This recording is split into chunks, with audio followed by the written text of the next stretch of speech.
गर्दी ठिकाणी बस स्थानके या ठिकाणी मुलींची महिलांची छेडछाड होऊ नये या संदर्भात पेट्रोलिंग करून ते छेडछाड रोखण्याचं काम करत असतं. मुलींसाठी एक सूचना आहे की बाबा तुम्हाला जर कोठे रस्त्यात येता जाता छेडछाडीचा प्रकार वाटला किंवा पाठला कोण करतंय, कोण नंबर मागतंय, कोण चिठ्ठी देण्याचा प्रयत्न करतंय, तर तुम्ही गप बसू नका. तुम्ही शाळेच्या आवारात जर हा प्रकार जर झाला तर तुम्ही शाळेतील मॅडम सरांना हा प्रकार तात्काळ सांगा. जर बाहेर कोठे होत असेल, जर घरापाशी होत असेल तर तुमच्या आई वडिलांना त्याबद्दल माहिती द्या. जर तुम्ही जर माहिती दिली नाही तर पुढच्याचा धाडस वाढत जातं. त्या धाडसानं त्यातून एखादा गुन्ह्यात घडण्याची शक्यता होती. त्यामुळे तुम्ही त्वरित जेव्हा घडेल तेव्हा लगेच सांगा, म्हणजे आम्हाला त्या व्यक्तीविरुद्ध तात्काळ कारवाई करता येईल. तसेच तुमचं नाव गोपनीय ठेवलं जाईल. त्यामुळे तुम्ही भिवू नका. तुमच्या पाठीमागं पोलीस पोलिशन निर्भया पथक टीम ही कायम सोबत आहे.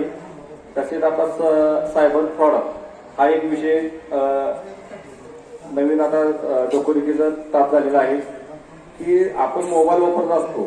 आपल्या मोबाईलमध्ये आपल्याला एखादी लिंक PDF फाईल त्याच्या अननोन व्यक्ती टाकतो. अननोन व्यक्ती आपल्याला फ्रेंड रिक्वेस्ट म्हणा, फेसबुक म्हणा, इंस्टा म्हणा, व्हॉट्सअप म्हणा, स्नॅपचॅट म्हणा, त्याला जर अनोळखी व्यक्तीची जर फ्रेंडशिप जर आली तर आपण त्या फ्रेंडशिप स्वीकारू नका. खात्री करा. ओळखीला जर ओळख होईल पटेल म्हणजे तेव्हा तुम्ही त्या फ्रेंडशिप स्वीकारा. तसेच तुमचं फोनपे, गुगल पे तुम्ही आता तुमच्या अकाउंटला पैसे असतील नसतील, कोणाचे असतात नसतात, पण तुमच्या आई वडिलांना, तुमच्या भावाला घरी सांगा की बाबांनो फोनपे, गुगल पेचा जो कोड असतो, आपण सिक्युरिटी कोड घालतो, हा महिन्याला चेंज करत जावा. जे मुलं आहेत आता हे 9वी 10वीची मुलं कोणतं गाड्या घेऊन असतील, तुम्हाला 11-12 काय गाड्या घेऊन येतायचा वाटतं तुम्हाला येतात गाड्या, त्याबद्दल आम्हाला काही दुमत नाही. पण जर एखादा अपघात घडला किंवा काय झालं तुमचं करिअर खराब होऊ शकतं. तुमच्या पालकांना अटक होऊ शकते. हे ध्यानात ठेवा. अपघात हा अपघात असतो, नकळत घडून जातो. क्षणाला किती जरी पट्टीचा ड्रायव्हर जरी असला तरी तो अपघात होऊ शकतो. त्याच्यामुळं तुम्ही त्या 18 वर्ष जोपातर पूर्ण होत नाही तुमचे तोपातर वाहनाचा वापर करू नका. इमर्जन्सीला ठीक आहे, पण पूर्णपणे वाहतूक त्याच्यावर करायची टाळा तुम्ही. मॅडम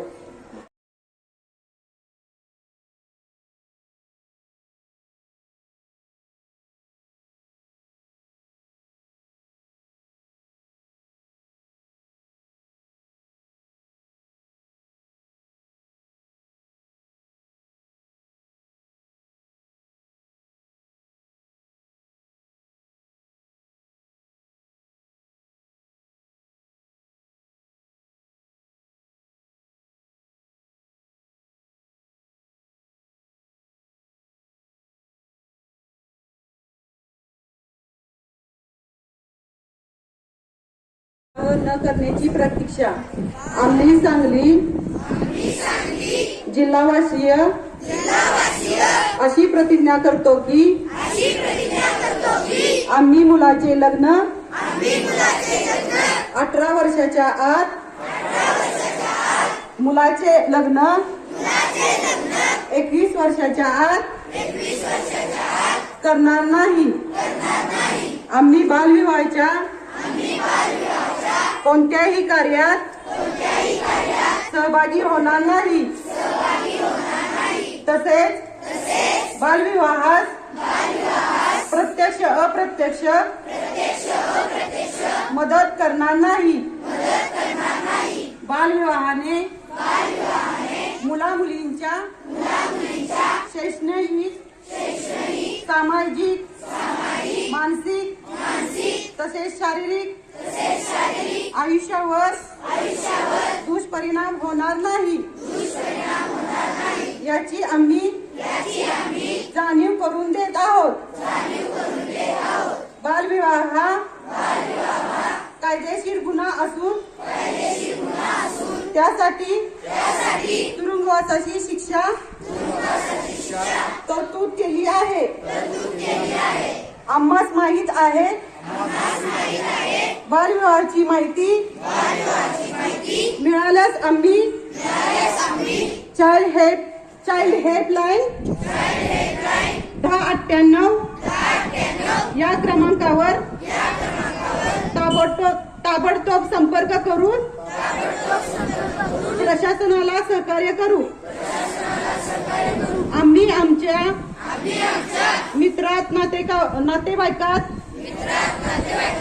गावात बालविवाह होणार नाही याची दक्षता घेऊ. सर्वांचा एकच नारा बालविवाह मुक्त सांगली जिल्हा सारा. जय हिंद.